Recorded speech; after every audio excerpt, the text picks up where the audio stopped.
Hello everyone, I'm Pete Lambert from Promethean, and I'm here to show you the features and functionality of the new Promethean ActivPanel powered by the ActiveConnect G series. All I've done is I've inserted a USB key into my ActivPanel drive, and I'd like to show you a picture. Today's 21st century learner is what we call them neo-millennial learners. They learn by doing. They collaborate in a better way than ever before, more access to technology, especially to the internet, and they're not afraid of making mistakes. They don't learn in a linear way, and they're more creative and inventive than years before. And of course, most of our students have access to some form of connected mobile device. And our latest device, this ActivPanel I'm using right now, is basically just that. It's a 70 or 80 inch tablet. And I'm swiping across to the next image. Now, as we know, across every school setting, there's a large range of teachers who differ in their comfort level and abilities when it comes to the use of educational technology. The innovators and early adopters represent just 16% of the teaching population. So that means here at Promethean we have to design our products in order that they can be used by the remaining 84%. So one of the most important aspects of the new Promethean ActivPanel is its ease of use. Simple, intuitive, tablet-like navigation features create a user experience that's natural for both a novice teacher as well as the tech-savvy teacher.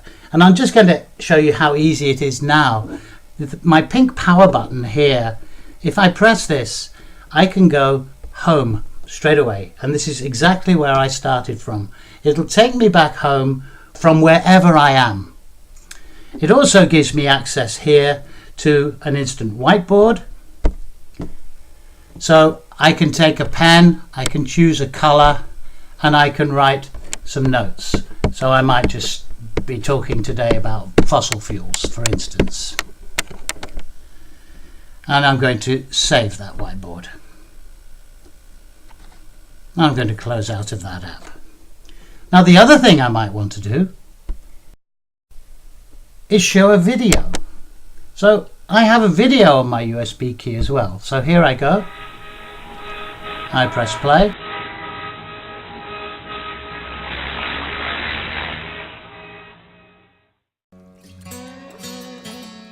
Oil, coal, and natural gas are made from things, mostly plants, that lived and died long ago. It's taken hundreds of millions of years for nature to create enough of the special conditions that save the carbon and energy in plants to form the fossil fuels that we use. Here's how it works. Plants, like these tiny diatoms encased in silica shells, grow in the upper layers of lakes and oceans, using the sun's energy to turn carbon dioxide and water into more plants.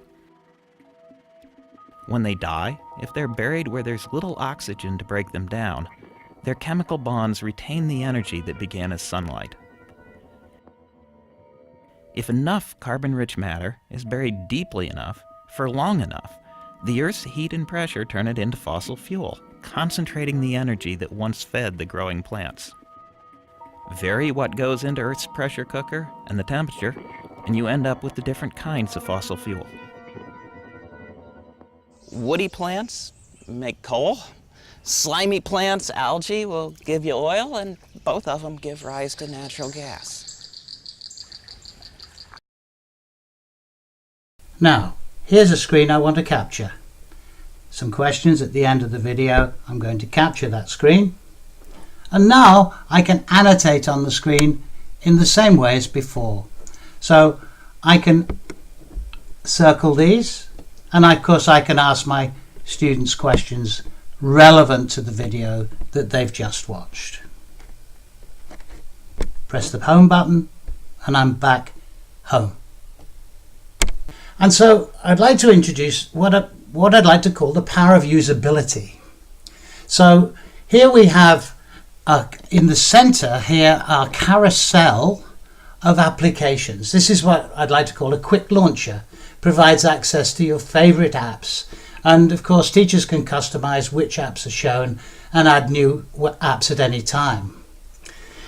This button shows a separate screen on which teachers can place widgets, such as calculators, weather charts and things like that. The app menu, allows teachers to see any apps that they've got on the screen. And here in the center, a widget. So I can add a widget, useful widgets, time, weather, anything I want to add to my home page. But what I'd like to concentrate here is what I see, this pink button. It's what I call the pink power button. It's easy to use, and you can use this to easily return to the home page. You can launch the instant whiteboard or capture a screenshot of whatever it is you're working on. It's always accessible, and as you can see here, can be placed anywhere on the screen. So I have access to the home screen, to the interactive whiteboard, and the screen capture tool, and home will take me back wherever I want it. Wherever I am, it'll take me back home.